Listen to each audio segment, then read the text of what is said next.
তো এই ফোনটা প্রবলেম হচ্ছে, এটা হচ্ছে পোকো X2। টাচ কোনো রকমভাবে কাজ করছে না, এটা আমি অনেকভাবে চেক করেছি কিন্তু কোনোভাবেই টাচে কাজ করছে না। যা চেক করছি সব কিছু ঠিক দেখাচ্ছে। তো আমি এই ধরনের আরও 2-3টে সেটে প্রবলেম সলভ করেছি। যদি পোকো X2 তাছাড়াও যদি আরও পোকোর কিছু মডেল আছে, যদি টাচে কাজ না করে, ক্যামেরা যদি না আসে, বা স্পিকারে যদি সাউন্ড হয় সঙ্গে শো আওয়াজ হয়, বা স্পিকারে সাউন্ড না হয়, এই সমস্ত যদি পোকো ফোনে যদি এই সমস্ত প্রবলেম আসে, তাহলে নিঃসন্দেহে তুমি বুঝে নেবে যে এই সেটটাতে আমার সিপিইউ থেকে ফল্ট। দেখো ভালো করে আরেকবার দেখাচ্ছি, টাচে কোনো রকমভাবে কাজ করছে না। তো দেখো এটাকে আমি কিভাবে প্রবলেমটাকে সলভ করব। আর এটা মডেল হচ্ছে পোকো X2। তো আমি বেশি বড় করব না ভিডিও, আমি এগুলো সব খুলে নিয়েছি আগে থেকেই। তো ক্যামেরা খুলবে, যেহেতু যখন তুমি আইসির কাজ করবে সবার ফার্স্ট ক্যামেরাগুলোকে খুলে নেবে। কেন খুলবে? কারণ যখন আমরা হিটে কাজ করব তখন ক্যামেরার সামনে যে লেন্সটা থাকে, হিটের কারণে সেই লেন্সটা খারাপ হয়ে যায়, ক্যামেরার ছবি ঠিকমতো ক্লিয়ার আসে না। তাছাড়াও যে সকেটগুলো আছে, ক্যামেরার যে সকেটগুলো আছে, তো অনেক সময় ক্যামেরা লাগানো থাকলে কি হয়, হিট দেওয়ার ফলে সেই সকেটগুলো আমাদের ডিসোল্ডিং হয়ে যায়। তো তার জন্য আমরা সবার ফার্স্ট যেটা করব, ক্যামেরাগুলোকে ওপেন করব। এটা সবসময় মাথায় রাখবে, আইসি যখনই কাজ করতে যাবে ক্যামেরাগুলোকে সবার ফার্স্ট ওপেন করবে।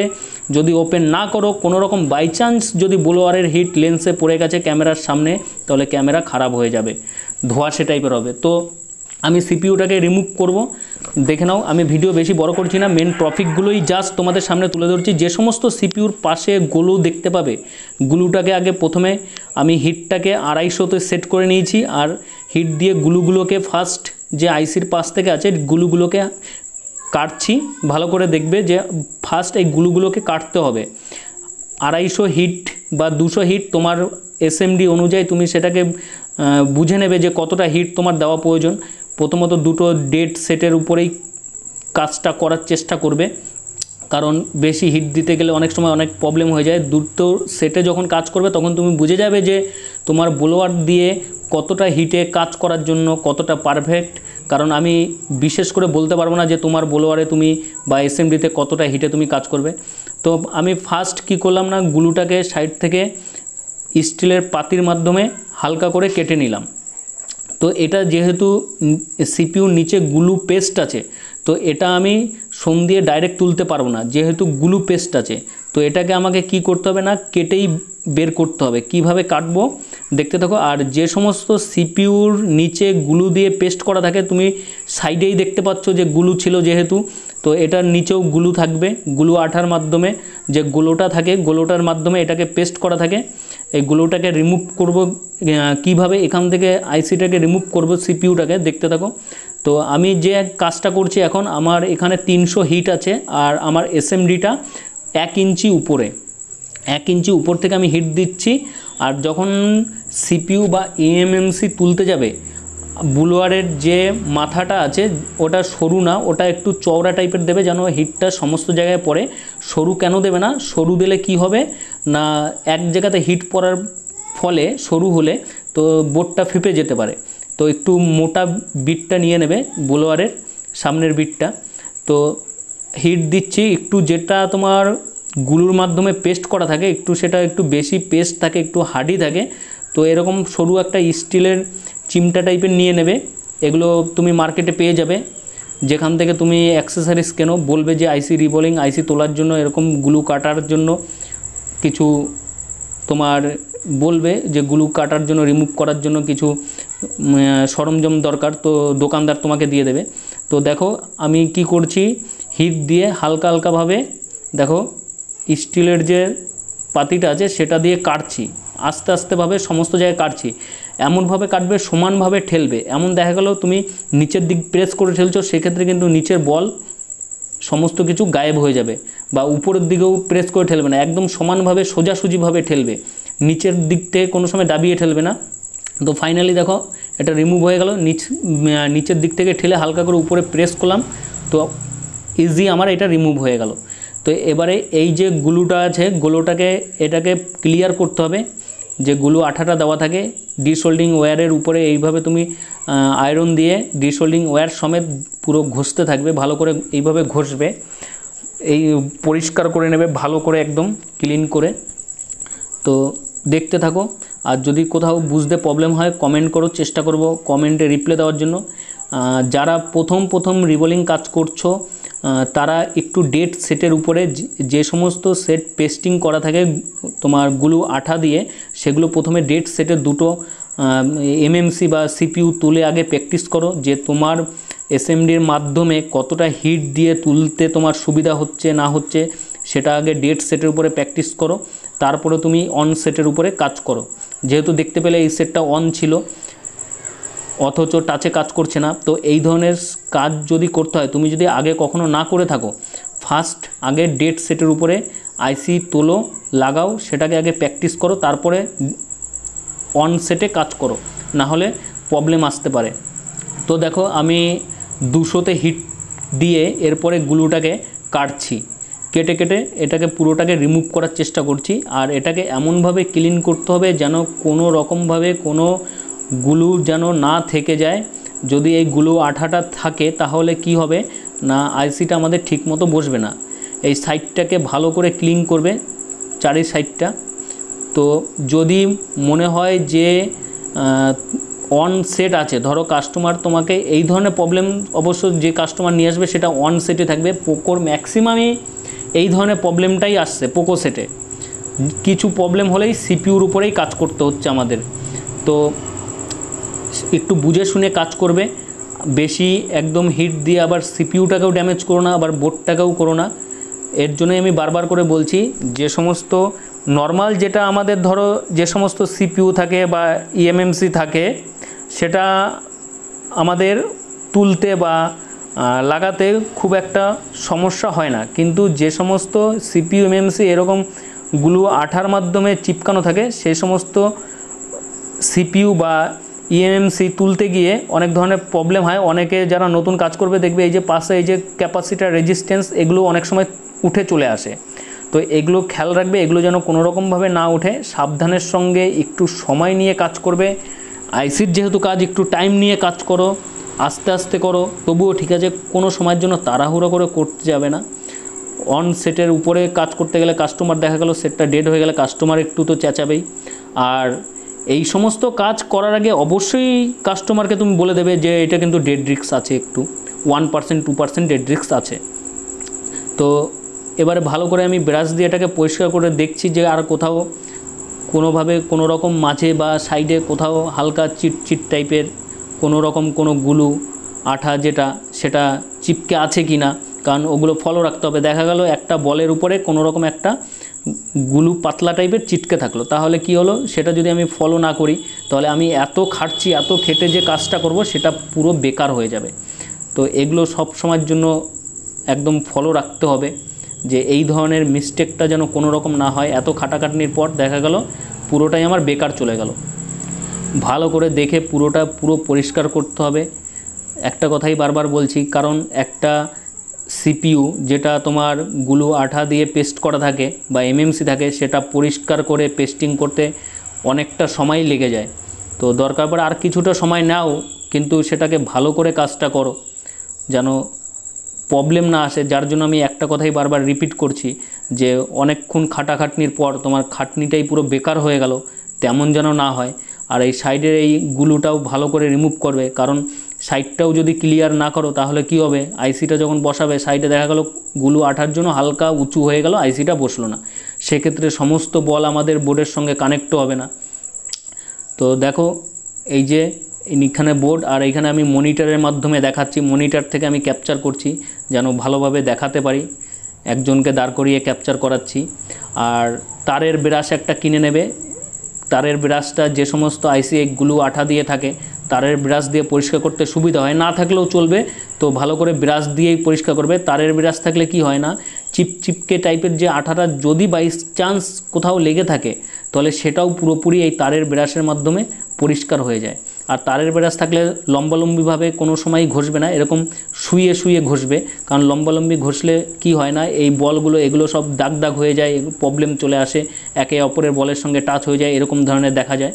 তো এটা শুয়ে শুয়ে যদি তারের ব্রাশ ইউজ করো একদম শুয়ে শুয়ে ঘষবে। তো এবারে দেখো আমি আইসিটাকে ক্লিন করব। আইসিটা ফার্স্ট আমি এখানে সেট করে নিচ্ছি একটু ভালোভাবে। আইসিটাকেও ভালো করে সাবধানে ক্লিন করতে হবে। এখানে দেখো, এখানে দেখতে পাচ্ছি অনেকটাই মানে পুরো আইসি জুড়ে আমাদের এখানে গুলু আঠা চিপকে আছে। তো এটাকে পুরোপুরিভাবে একদম সুন্দরভাবে ক্লিয়ার করতে হবে। তো ফার্স্ট আমি কি করলাম দেখো, ডিসোল্ডিং ওয়্যারের মাধ্যমে এটাকে ভালো করে পরিষ্কার করছি, ভালো করে পরিষ্কার করছি। যদি পরিষ্কার এতেও না হয় তাহলে অন্যভাবে আমাকে আস্তে আস্তে করে কেটে কেটে এই আঠাটাকে বাদ দিতে হবে, গুলুটাকে। সেটা কিভাবে করব দেখতে থাকো। তো আমি প্রথমে ডিসোল্ডিং ওয়্যারের মাধ্যমে যতটা পারলাম ক্লিয়ার করে নিলাম। তো ব্রাশ দিয়ে পরিষ্কার করে দেখতে পাচ্ছি গুলুটা সম্পূর্ণভাবে রিমুভ হয়নি। তো এটাকে এখন অন্য প্রসেসে এটাকে আমি রিমুভ করব। হিটটা 200-তে সেট করেছি। ডাইরেক্ট যখন আইসিতে হিট দেবে, বোর্ডের সঙ্গে যদি না কানেক্ট থাকে, তখন সেক্ষেত্রে 200 যতটা কম হিটে পারবে এইভাবে গুলুটাকে রিমুভ করার চেষ্টা করবে, বেশি হিট দেওয়ার চেষ্টা করবে না, যতটা কম হিটে পারা যায়। তো দেখো আমি কাটারের মাধ্যমে কেটে কেটে গুলুটাকে রিমুভ করলাম। এরপরে আমি এটাকে ভালো করে ক্লিন করব। ক্লিন করে দেখি আমি প্রবলেমটা সলভ হয় কি না। যদি ধরো সিপিইউ রিবোলিং করেও যদি তোমার প্রবলেম সলভ না হয়, বাই চান্স তুমি সিপিইউ রিবোলিং করলে কিন্তু দেখা গেল সেটটা ডেড কন্ডিশনে চলে আসলো, সেটার অন হচ্ছে না। তো সেক্ষেত্রে কি করবে, তুমি অন অবস্থায় সিপিইউটা খুলেছো, কিন্তু সিপিইউ রিবোলিং করার পরে দেখা গেল সেটটা আর অন হচ্ছে না। সেক্ষেত্রে ধরে নেবে যে আমাদের যে ইএমএমসিটা আছে, আমার সিপিইউটা হিট দিয়ে যখন আমরা রিবোলিং করে বসিয়েছি, তখন মনে করবে যে আমাদের ইএমএমসিটা ডিসোল্ডিং হয়ে গেছে। যে ইএমএমসির নিচে যে বলগুলো থাকে সেগুলো ডিসোল্ডিং হওয়ার কারণে সেটটা অন হচ্ছে না। যদি বাই চান্স সিপিইউ রিবোলিং করে সেট অন না হয়, সেক্ষেত্রে ইএমএমসিটাকেও রিবোলিং করবে, 100% প্রবলেম সলভ হয়ে যাবে। কারণ যারা যারা ধরো এই সিপিইউ রিবোলিং করছে, দেখা গেলো হলো না, ছেড়ে দিলে যে হলো না, ভিডিও দেখলাম, ভিডিওতে দেখলাম যে ওখানে করতে পারলো কিন্তু আমি পারলাম না। যদি ধরো তুমি রিবোলিং করার পর না আসে, বারবার বলছি, সেক্ষেত্রে ইএমএমসিটাকেও তুলে রিবোলিং করবে, দেখবে প্রবলেম সলভ হয়ে যাবে। তো দেখো ক্লিয়ার করার পর আমি এখানে ভিজিএ পেস্ট বা ফ্লেক্স পেস্ট যেটা তোমাদের কাছে আছে, আমি ভিজিএ পেস্ট দিয়ে এটাকে পুরো আইসিটাকে একবার বুলিয়ে দিলাম। তো এখানে কিছুটা পিপিডি নিলাম, পিপিডি পেস্টটা নিয়ে পুরো আমি এই আইসির উপরে পেস্টের সাথে সমস্ত জায়গায় এটাকে ছড়িয়ে দেবো। এটা কেন করব না, অনেক সময় কি হয়, এই যে সিপিইউর যে বলগুলো দেখতে পাচ্ছ, এগুলো মানে একদম ড্রাই হওয়ার কারণে এগুলো ড্রাই হওয়ার কারণেই আমাদের প্রবলেম আসে, যে ড্রাই হওয়ার কারণে বলগুলো এর সঙ্গে ডিসকানেক্ট হয়ে যায়, এর সঙ্গে কানেক্ট থাকে না বলগুলো। অনেক সময় দেখবে যে যখন রিবোলিং করবে, কিছু কিছু বল দেখবে সোল্ডিং হতে চায় না, ওখানে সোল্ডিং বা বল হতে চায় না। সেক্ষেত্রে এইভাবে তুমি কাজটা করবে। তো কাজ করার প্রসেস অনেক রকমভাবে করে, আমি যেভাবে করি আমি সেটাই এখানে শেয়ার করছি। কাজ করার প্রসেসের কোনো শেষ নেই, অনেকে অনেক রকমভাবে করে। তো যেই সমস্ত এখানে দেখো পিপিডিটা দিয়ে আমি এখানে এই স্টিলের যে প্লেটটা আছে, এটা দিয়ে আমি এখানে ঘষে ঘষে যেই সমস্ত বলগুলো দেখতে পাচ্ছি পুরোপুরি ড্রাই হয়ে গেছে, সেগুলোকে এই পিপিডি পেস্টটা সেই বলগুলোকে ঘষে ঘষে সেইখানে লাগিয়ে দিচ্ছি। কারণ যাতে আমার যখন আমি এখানে স্টেনসিলের মাধ্যমে যখন রিবোলিং করব, যেন সেই প্রতিটা বল যেন আমার এখানে পারফেক্টভাবে হয়, তার জন্য এই যে বলগুলো দেখতে পাচ্ছ, দেখবে অনেক সময় দেখবে যে সোল্ডিং লাগতে চায় না। তো সেখানে কি করবে, ডিসোল্ডিং ওয়্যার বা পিপিডি দিয়ে সেই বলগুলোকে চকচক করে নেবে। ড্রাই হওয়ার কারণে অনেক সময় লাগতে চায় না, এগুলো মাথায় রাখবে। কারণ এত কষ্ট করে খাটাখাটনি করার পর যদি বেকার খাটনিটা যায়, খুবই খারাপ লাগবে। যেন এই ধরনের প্রবলেমগুলো কখনোই না আসে, এগুলো সবসময় ফলো রাখবে। একটু সময় নিয়ে কাজ করো, তাড়াহুড়ো করার কোনো দরকার নেই, আস্তে আস্তেভাবে কাজ করো, কোনো প্রবলেম নেই। তো এটা এবারে একটু ভালো করে ক্লিয়ার করে নেব। ক্লিন করে দেখি বল করে এটাকে পেস্ট করে একবার লাগিয়ে দেখব যে প্রবলেম সলভ হলো কি না। তো এই ধরনের প্রবলেমগুলো পোকো সেটেই বেশিরভাগ আসে। সমস্ত প্রবলেমটা আসে আমাদের সিপিইউ থেকে, ভালো করে মাথায় রাখো, সিপিইউ থেকে আসে। স্পিকারে সাউন্ড হচ্ছে, সাউন্ডের সঙ্গে শো আওয়াজ।